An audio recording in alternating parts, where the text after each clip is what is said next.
দরকার পড়লে আমাদের কথা মনে পড়ে, আমাদের কাছ থেকে টাকা নিবে, আমাদের কাছ থেকে টাকা নিয়েই চলবে। আবার ভালো মন্দ জিজ্ঞাসা করলে আবার আমাদের সাথেই রাগারাগি করবে, আবার কথায় কথায় আবার মাইন্ডও করবে। ভালো মন্দ জিজ্ঞাসা করলেও খারাপ হয়ে যায়। কেন জিজ্ঞাসা করব? জিজ্ঞাসা করতেও পারবো না। কার কার জীবনে এরকম মানুষ আছে কমেন্ট করে অবশ্যই জানাবেন। আমার জীবনে এরকম মানুষের অভাব নাই। যাই হোক, এখানে হচ্ছে সকালবেলা নাস্তা বানাচ্ছি। এটা হচ্ছে চালের গুঁড়ি দিয়ে এটা একটা রুটির মতো বানাইছি, তো নাস্তা দিয়ে খাওয়ার জন্য। আর এখানে হচ্ছে আলু ভাজি করতেছি, নতুন আলু ভাজি। আসলে আমি ক্যামেরার সামনে ভালো করে কথা বলতে পারি না, কেমন যেন নার্ভাস হয়ে যায় ক্যামেরার সামনে। তো যেতটুকু পারি কথা বলার চেষ্টা করি। আর আসলে কথা না বললে তো ভিডিও ভালোও হবে না। আমার তো ইচ্ছা করে না কথা বলতে, তবু আমার কথা বলতে হয়। আসলে আমি কথা বলতে পারি না ক্যামেরার সামনে। যাই হোক, এখানে হচ্ছে আমার সাহেব ঘুম থেকে উঠে গেছে, আমি বিছানাটা গুছিয়ে নিচ্ছি। আর মশারি টাঙাতে কিন্তু আমার রাতের বেলা খুবই বিরক্ত লাগে। তো মশারিটা ইদানিং আমার সাহেব টাঙাচ্ছে, তো বিষয়টা খুব ভালো লাগতেছে। আগে টাঙাতে হইতো আর মশার কামড় প্রতিদিনই খাওয়া হতো, তো ইদানিং একটু ভালো মশারি টাঙাচ্ছে, মশার কামড় খাওয়া হচ্ছে না। তো বিছানাটা গুছাইয়া নিচ্ছি। আর আমি কিন্তু রান্না বান্নাও করতেছি, সাথে ঘরের কাজও করতেছি।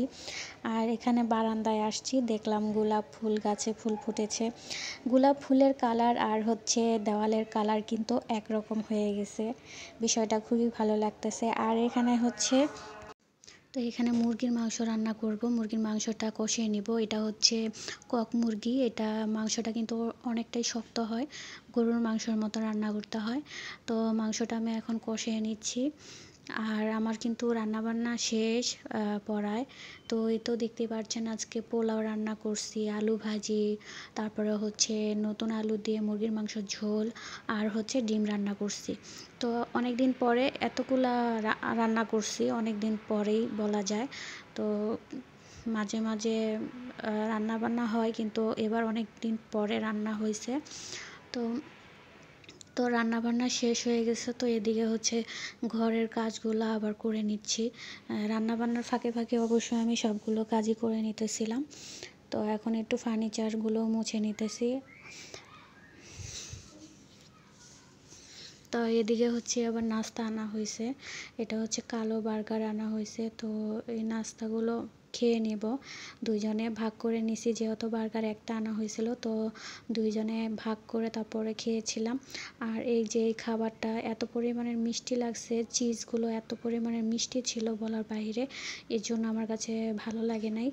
তো হয়তো বা একটু মিষ্টি কম দিলে ভালো লাগতো।